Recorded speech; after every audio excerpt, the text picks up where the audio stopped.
In a lavish $3 million mansion where wealth conceals many dark secrets, a prestigious family faces their greatest challenge not from the outside world, but from the deep-seated prejudices within. This is the story of Monica, a resilient black nurse, and her fight to bring justice and love to abandoned children, a story that will change how you see difference and compassion. The twin millionaire boys refused to eat until their new black nanny did one thing. Their widowed father had just married her. "That woman will not touch my children's food." Jessica Blackwood's sharp voice echoed through the $3 million estate as she pointed her perfectly manicured finger at Monica. "Look at her, Nicholas. Do you really think someone like her knows how to care for children of our lineage?" Monica stood motionless at the entrance of the Italian marble kitchen, clutching her purse solemnly as she watched the scene unfold. At 28, a top graduate pediatric nurse from Atlanta University, she had witnessed discrimination before, but never so openly. Nicholas Blackwood, widowed for 8 months, looked between his mother-in-law and the new nanny he'd just hired with discomfort. The 5-year-old twins, Lily and James, again refused to eat, dangerously losing weight since their mother's death. The previous 3 nannies, all white and deemed suitable by Jessica, had all failed miserably. "Mom, please stop." Nicholas tried to intervene but was cut off immediately. "Don't pretend, Nicholas. You hired this young woman without consulting me. People like her have strange ways. Weird food could harm the children. What if she brings disease into the house? What if I can actually help your children?" Monica interjected gently, her calm voice a sharp contrast to Jessica's hysteria. "Because from what I see, they've been wasting away under the proper care you so cherish." A sharp silence followed. Jessica paled at Monica's boldness while Nicholas raised his eyebrows, clearly surprised by the newcomer's firmness. From upstairs, the soft, unending cries of the twins echoed a soundtrack to the house since the funeral. Monica grew up as an only child of a single mother in Atlanta's suburbs. She had worked since she was 14 to pay her way through college, specializing in pediatric trauma after losing her own father at 6. She knew how to recognize children in mourning and precisely how to help them, but she also knew she was entering hostile territory. "Can I try?" she asked Nicholas directly, completely ignoring Jessica. 3 days. "If I can't get the kids to eat a full meal in 3 days, I'll leave quietly." Jessica cleared her throat indignantly. "Nicholas, you can't seriously be considering this." 3 days, Nicholas agreed, extending his hand to Monica. "But on the condition that my mother-in-law supervises everything." Monica squeezed his hand tightly, feeling the rough surface of his bitten nails, a sign of stress she immediately recognized. Good. She'll learn a few things during this process, too. At that moment, with Jessica still choking on her anger, Nicholas looked at Monica with a mixture of hope and doubt, while Monica kept her expression calm and composed. What they didn't know was that Monica had thoroughly studied this family, knew every detail of the children's trauma, and had a plan that went far beyond just getting them to eat. Within the first 15 minutes of stepping into the Blackwood mansion, Monica had already taken note of every emotional neglect sign the previous nannies had completely ignored. Lily was hiding under the stairs, clutching a dirty blanket that clearly hadn't been washed in weeks. James had locked himself in a room building toy towers only to violently knock them down. These were classic behaviors of children processing abandonment trauma. "Look at that," Jessica said, dramatically pointing, as Monica knelt down to speak with Lily at eye level. "She's dirtying my $15,000 Persian rug. Nicholas, are you seeing this?" Nicholas watched Monica gently talking to Lily, who for the first time in months had stopped crying. "Seems like she's connecting with the kids." Connecting with what Jessica sneered. "People like them are only good for cooking, cleaning, and gardening. But caring for children of our social standing, that's a whole different matter. Lily and James need refinement, proper education, not whatever this influence is." Monica pretended not to hear as Lily whispered in her ear, "Grandma doesn't like you." Lily didn't like the last nanny because she was too young, the one before that because she was too short.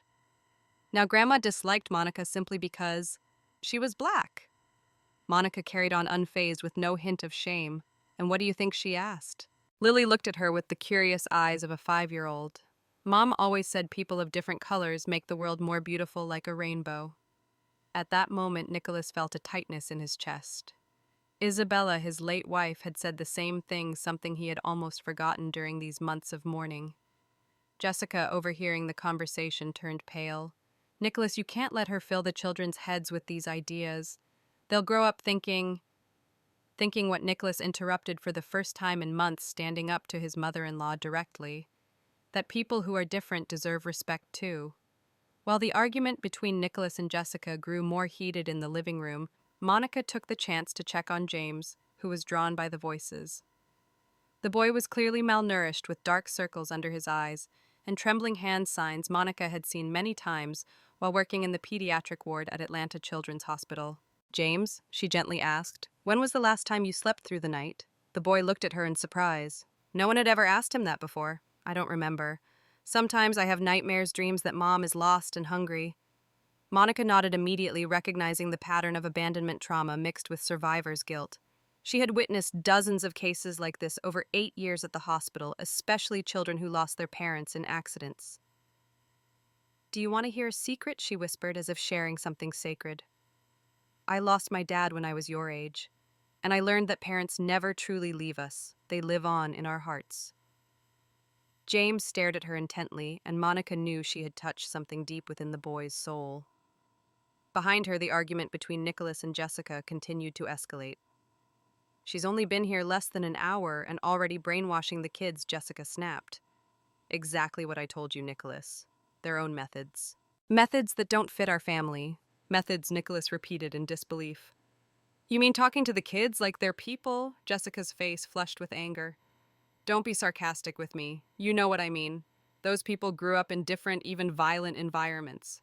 They don't understand the subtleties of raising children from our upper class. Is she going to cause trouble? What if the neighbors start gossiping? At that moment, Monica calmly stood, wiped her hands, and approached Jessica, who was mid-rant. Mrs. Blackwood, Monica said in a professional tone that instantly silenced the room. You're right about one thing. I did grow up in a different environment than you. Jessica smiled triumphantly, thinking she had won. I grew up in a family where my mother worked 3 jobs so I could go to school. Monica continued, where I earned a pediatric nursing degree on a merit scholarship, where I learned that traumatized children need understanding, not judgment, and where I realized that skin color never determines anyone's ability to care for a child. The silence that followed was thunderous.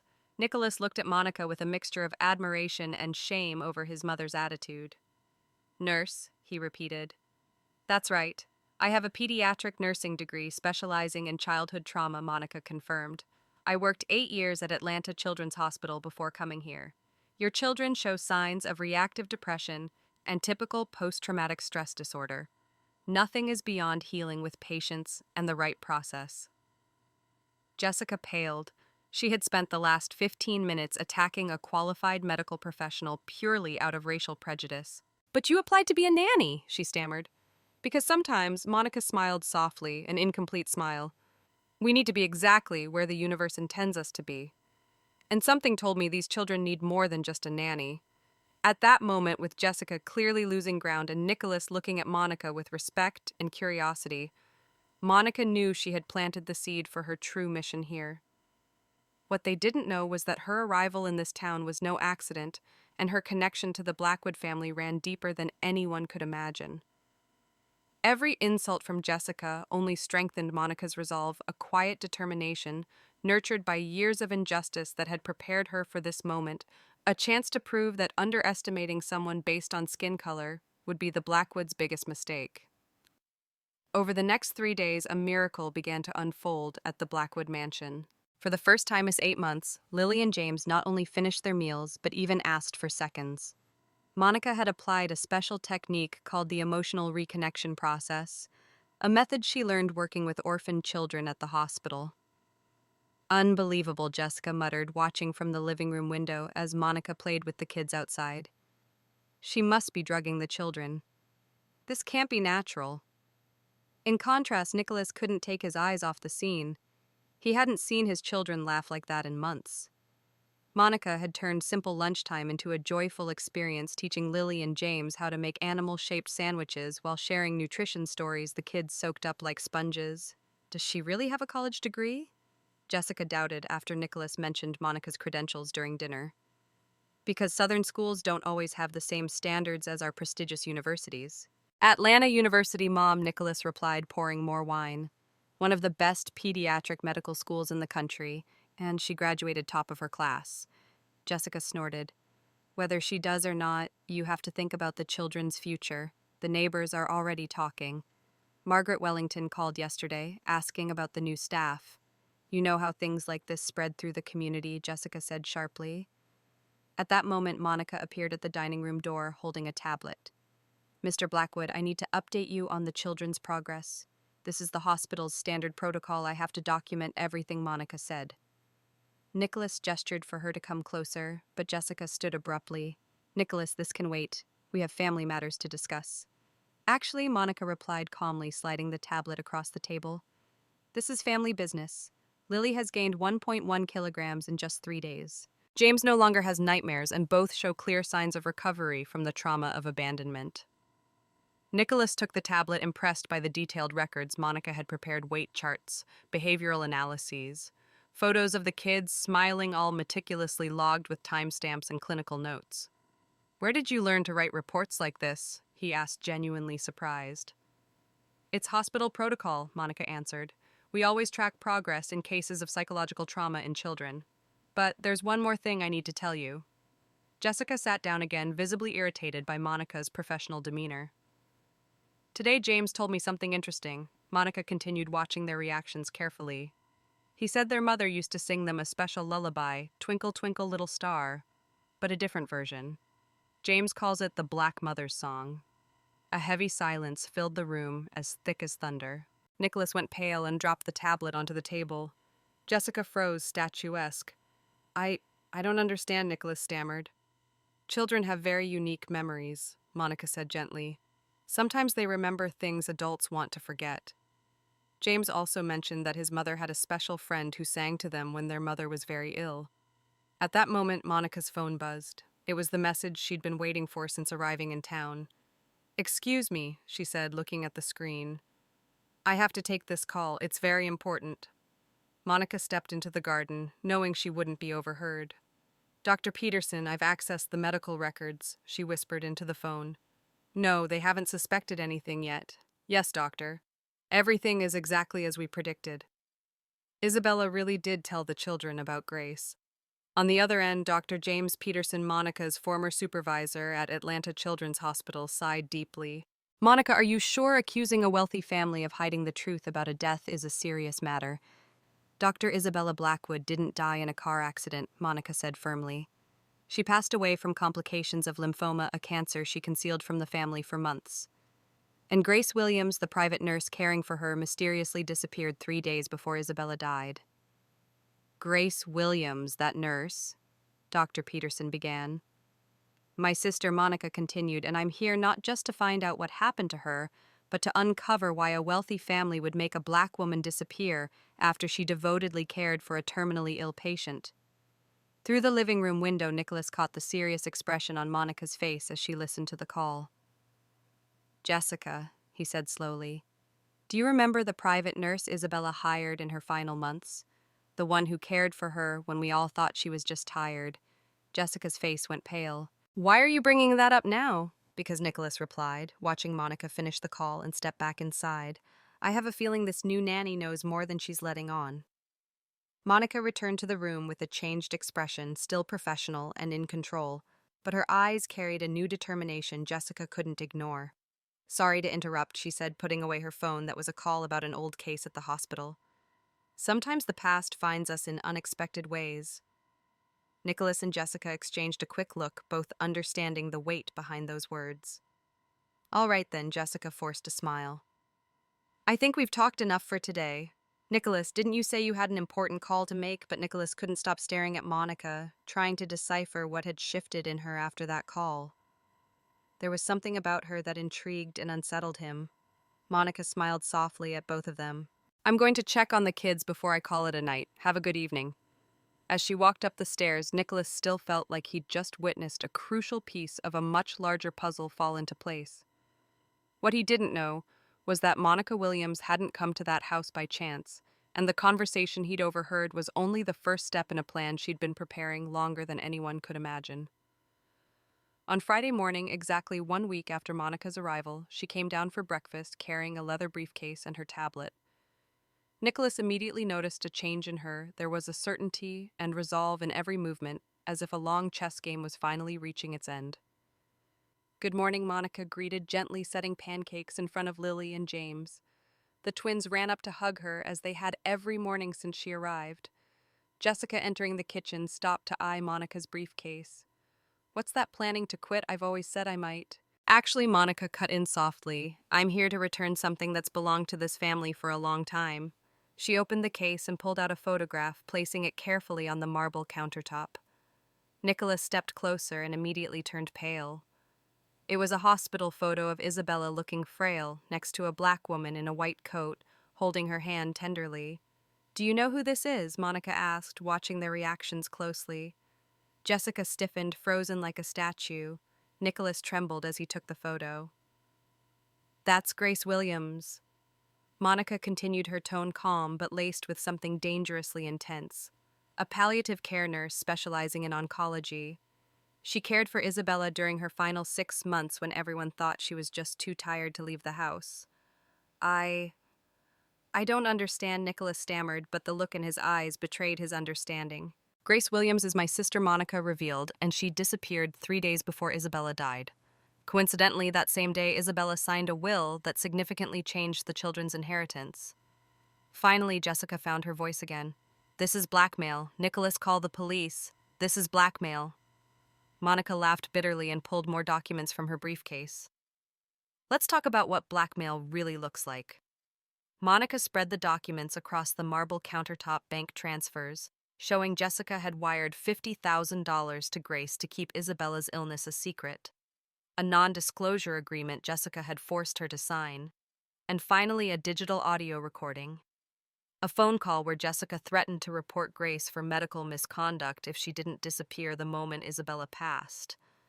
Nicholas let out a stunned breath. Mom, you couldn't have. She did, Monica confirmed, pressing play. Jessica's voice filled the kitchen, sharp and venomous. You arrogant little black girl, Isabella's dead. You've got your dirty money. Now vanish before I have you deported like the intruder you are. Nicholas turned ghostly pale. Jessica opened her mouth to deny it, but no words came. Grace had been forced to flee the city within 24 hours. But Monica didn't stop. She kept going, her voice steady. Grace left behind her life, her apartment, her dream of opening a clinic for underserved patients. All because a privileged woman decided a black nurse who knew too much was a threat. You can't prove any of this, Jessica whispered, barely audible. Monica gave a cold, unwavering smile. Oh, but I can. And I will. You see, the beauty of modern technology is Jessica Grace recorded everything. Every conversation, every threat, every bank transfer. She knew someone like you would try to silence her. Nicholas leaned on the table, still in shock. Isabella had cancer for 6 months, late-stage lymphoma, Monica said softly. She wanted to protect her family from the pain of watching her fade away. Grace respected that wish, even knowing she'd be thrown under the bus afterward. So, what are you here for then? Revenge? Jessica tried to regain control. I'm here to seek justice for my sister Monica, corrected, her voice firm, and to make sure Lily and James grow up knowing the truth about their mother's death, surrounded by love and professional care, not buried under the lie of a tragic accident you tried to sell them. She turned her eyes to Nicholas. Your wife left letters for the children, Nicholas, one for each year until they turn 18. Grace kept them, but she had to run before she could deliver them. They're right here. She tapped her briefcase gently. Nicholas began to cry silently, helplessly. Daddy! Lily came forward, sensing the tension in the air. Are you sad? Jessica, sensing her entire world slipping through her fingers, played her final card. Nicholas, you can't believe this. That opportunist had a plan from the beginning. You're right, Monica said calmly, without a flicker of shame. I came to uncover the truth about my sister, but also for the 2 innocent children suffering because of the poisonous secrets you chose to bury. And along the way, I found something I never expected. She looked directly at Nicholas. I found a good man who deserves to know the truth about the extraordinary woman he lost. And 2 children who deserve to grow up honoring the real memory of their mother, not a polished version crafted to protect a family's image. Nicholas stepped closer to her, his eyes red but steady. What do you want money compensation for your sister? I want Grace to come home, Monica said simply. I want her recognized for the care and devotion she gave Isabella when your family chose to live in denial. And I want Jessica held legally accountable for her threats and her discrimination. Jessica snapped. You can't do that. I have lawyers, I have connections, and I have the truth. Monica replied, her voice clear and cutting. Recorded, witnessed. And more importantly, I have something your connections can't buy, peace of mind. I stood up for what was right. In that moment, as Jessica realized her carefully constructed world of privilege was collapsing, and Nicholas began to grasp what had been taken from him, Monica knew justice was finally catching up. But the real victory wasn't Jessica's downfall. It was Grace returning home with her head held high. It was Lily and James growing up knowing the truth wrapped in the unconditional love of their mother's memory. 6 months later, the local newspaper ran a headline, Jessica Blackwood, convicted of racial discrimination and threats, ordered to pay $2 million. Jessica didn't just lose the case, she lost her seat on 5 charitable boards and the social reverence of the elite circle she once ruled. She was forced to sell the family estate to cover damages. Nicholas told Monica this as they watched Lily and James laugh and tumble through the garden of their new home, smaller, cozier, and more real. Monica had since moved into an apartment across the city. Seems like she finally learned that money can't buy dignity once you've lost everything. Monica smiled, adjusting the engagement ring Nicholas had given her the month before. He'd proposed right there in the kitchen between a stack of burnt pancakes and the laughter of the children, just like she'd always imagined love should feel messy, warm, and true. And what about Grace, Nicholas asked as he did every week since her return. She opens her community clinic next week, Monica answered proudly. With the settlement and generous donations from those touched by her story, Grace would now offer free care to underserved children. The very dream Jessica had nearly destroyed. Grace had become a beloved figure in the community.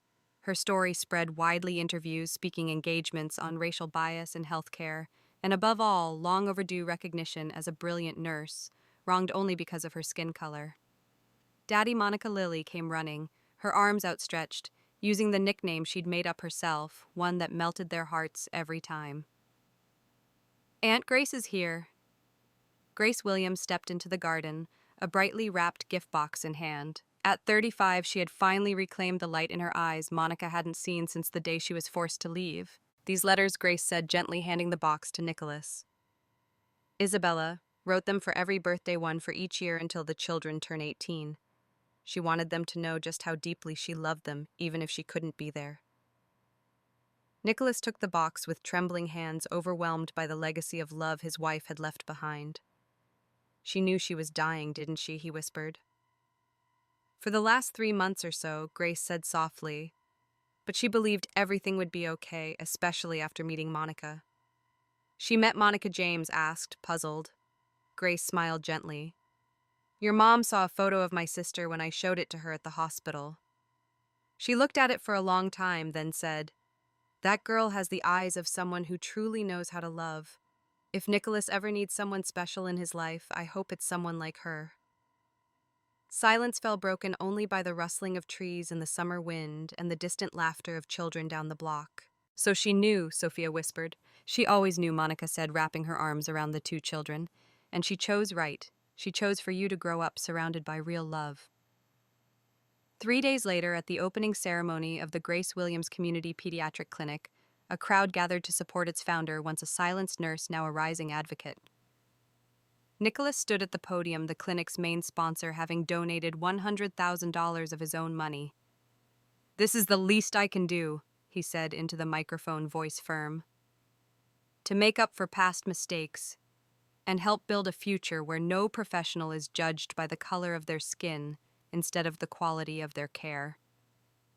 Across the city, in a modest 2-bedroom apartment, Jessica watched the live stream on her phone, alone, emotionally and financially drained, and finally beginning to realize that her prejudice had cost her more than just money, it had cost her her family.